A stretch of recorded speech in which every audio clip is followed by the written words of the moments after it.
this is the kind of stuff, I did not put words in Jesse's mouth. So what is more important when it comes down to towing? I was at Dillon GMC in Boise, Idaho a couple days ago, and I met one of the salespeople there, Jesse. I want to give him a special shout out. Be sure to stay to the end of the video. I want you guys to hear what he said about towing. A lot of salespeople don't know this stuff, and for him not being in the business that long, I was appalled by a lot of the things that he said, because quite honestly, if you're looking to order a truck, he's the guy you want building it. I got some of the footage here after the fact for the window sticker, so I got off their website, so I'm going to show that to you guys here next. But be sure to stay to the end to hear his response. Let's get into the video. So here's the window sticker for that GMC we're going to be reviewing today. It's going to be a Sierra 2500 four-wheel drive crew cab Denali. Cayenne red tint coat is the paint, jet black interior, and then this is the engine configuration, which is optional. And then just take a quick look at some of the standard equipment for this truck. Be sure to pause it if you like. Now the base price for this Denali is going to be $70,600. That is with a gas engine, so just keep that in mind. If you add the Duramax, it's going to be $97.50, and this does have a Denali Ultimate package for $22.70. And then here's a few other features that came with this truck. If you want that paint color, it is going to be $645 additional. Trailer tire pressure was included with this option list too. And then here's a few other things that were included. And then all in, total options was $14,215. And you did get a little bit of a discount for that Denali Ultimate package.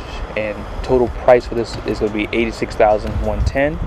But be sure to call the dealership, ask for Jesse to get your final pricing. Welcome back to the channel. I found a beautiful GMC Sierra 2023. This is going to be a Denali, and it's finished in this beautiful red, guys. Let's go ahead and jump into it. So as you guys know, this is the highest trim level for the Sierra. So you're going to have that beautiful chrome front bumper.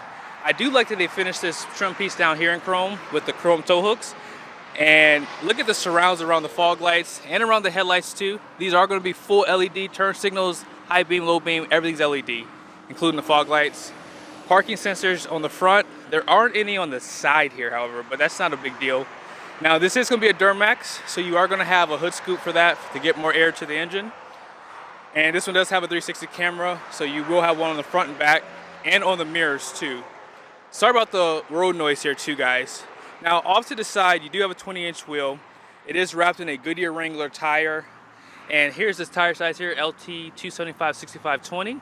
Independent front suspension, and this one does have the Rancho shocks. And I like that they finished this in the fabric material, makes it a little bit easier to clean up. And a lot of people always ask me in the comment section what this is. This is your engine block heater, and this is just a plug, so you can plug it into your house. This one does have an accent light on the fender flare, finished in plastic here. It looks really nice actually against that red too. Now as far as the mirrors go, you do have some accent lights, and they do adjust automatically by the push of a button. And fixed running board down below. I believe you can get a power deployable step if you like to. And then here's just a better look at those mirrors as well. Now as far as your doors go, you do have smart key on the front and rear doors. Ford or Ram don't do that. And as far as your steps go, you do have one here and on the back here, so it makes getting in out of the bed a lot easier, especially if you're towing a fifth wheel. This step would come in handy here. Now as far as your tank capacity goes, I believe this is a 36 gallon. I believe this might be a 7 gallon, 7.4. I'll put it here in the video because I can never remember off the top of my head.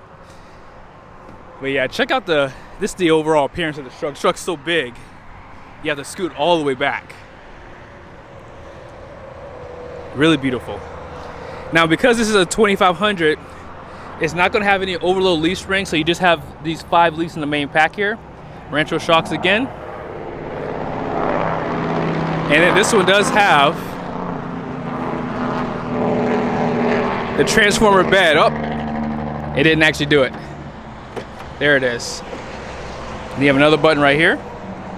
And they do provide a handle. Now normally you would see a fifth wheel prep package, and that would give you a plug out back, but this one does not have that option, but it is available in 2500. But you do have a power plug for your tools.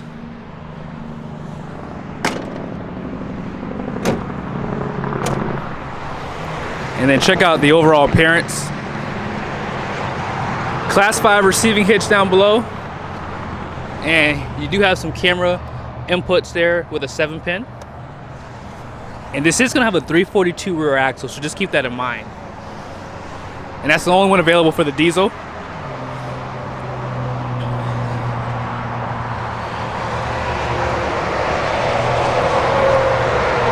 Really, really nice red. All right, so let's go ahead and take a look under the hood so you guys can see the Duramax. So here it is. This is the 6.6 liter Duramax. This is gonna be good for 445 horsepower, 910 pound-feet of torque, 10-speed transmission. The first, second, and third gear in this transmission are really deep too, so it's really good for towing. And because you have 10 gears, you're gonna get better fuel economy in the higher gears and the higher speeds too. So the big story here is GM getting a new interior for 2023? And the answer is no, and here's why. So because of COVID, it did push back the model years for GM trucks, and that's why you're gonna see this interior for one more year. But in 2024, I think GM's gonna light the world on fire, because this is a nice truck. Like I gotta admit to you guys, it's still last place when it comes down to Ford and Ram, I'll be honest there. But that doesn't mean anything, because some people don't mind this interior, and it's not a bad interior. I never want to come off as if this is terrible. It's just, when you think about the other two, they just haven't done as much. However, there are things in this interior that does blow Ford and Ram out of the water. So let's talk about it real quickly. Now, one thing I'll tell you right now up front here is this heads-up display. I have said this in other videos, and I'll say it again. The heads-up display on this truck is absolutely phenomenal, and I don't see Ram and Ford doing that. Another thing about this interior is the camera system. I love the inputs they put on the back of the bumper, and then the camera views that you get in this screen. Now, obviously, you guys know that Ford and Ram have pretty similar cameras, but I just think that GM is doing it the best, just personally. I think that their camera is a lot clearer, and I just think that they've just really thought it out to, like, just the views of the cameras that you get. They're just clear and crisp.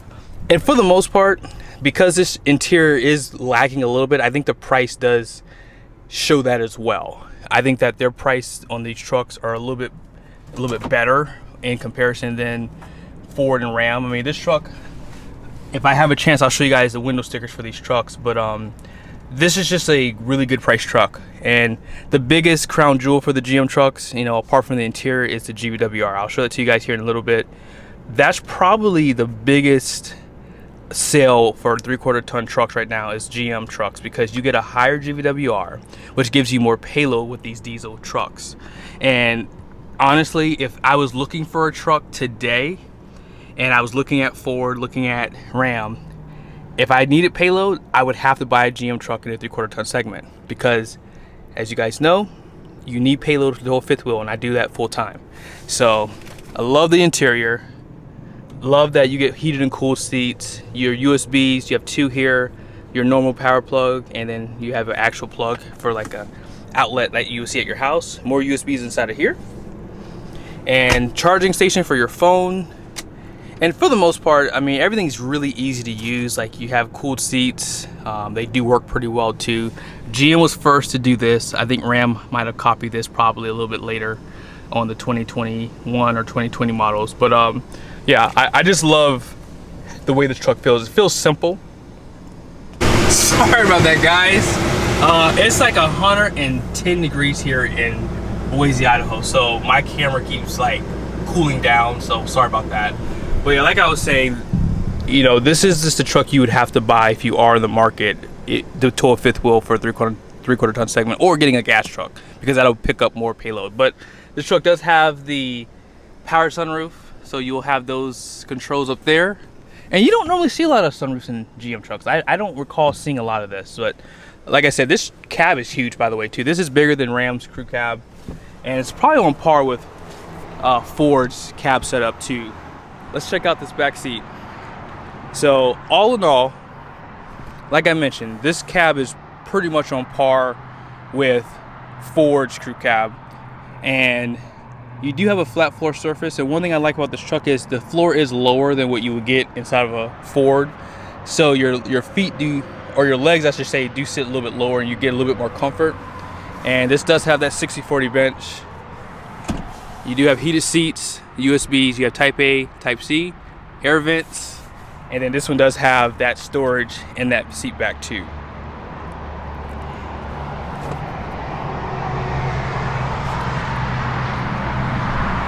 Alright, so you guys know that my channel is a lot about towing. I'd love to talk about payload and show you the numbers. Here, this is the kind of stuff, I did not put words in Jesse's mouth. So what is more important when it comes down to towing? Really, it comes down to payload capacity. A lot of the time, people don't understand that, yeah, you can tow a lot, but when you've got a tongue weight, it's going to affect your payload capacity more than your actual towing capacity. That being said, in our GM trucks, we do have quite a big both towing and payload capacity, but our payload is going to be, you know, the number that we're primarily concerned about, because it will take into account everything, including tongue weight, people in the vehicle, anything else that you're loading into it, into the bed or passengers as well. See, when I go to dealerships, I do ask these questions to salespeople. He's probably one of the only one that actually knew about payload. Like, I was showing him the sticker thing, I was gonna educate him, but he started educating me. So right there, this is the kind of salesperson you want when you're looking at HT trucks. They have inventory here at Dennis Dillon GMC. Dennis Dillon GMC. We're over here in Boise, Idaho. We also have some of the best pricing in the United States right now. You know, our availability is excellent as well. If you're in the market for a new GMC or pre-owned GMC, go ahead and give me a call. Good stuff. Yeah, be sure to give him a call. I'll put his contact information here in the video, so be sure to check him out. If you want to order a truck, you let... Absolutely, yeah, we do custom orders straight from the factory. We've got lots of inbound units right now currently. Nice. So if you're looking for a Yukon, heavy duty truck, light duty truck, terrain, Acadia, whatever you're looking for, we've got inbound units available still, as well as the ability to order. Good stuff. Yeah, guys, be sure to check them out. Jesse, what's your last name? Quattrone. Jesse Quattrone. Alright, so I wanted to show you guys numbers for the truck I just reviewed. The only thing I want you to take note of on this list here is the gross axle weight rating up front. It doesn't show this on the trailering information, so it's 5,600 pounds. And then check out your tire size and your rim size, which is 20 by 8.5. Up next is the trailering information. So the gross vehicle weight rating of this truck is 11,300 pounds. That is going to be 1,300 pounds higher than Ram.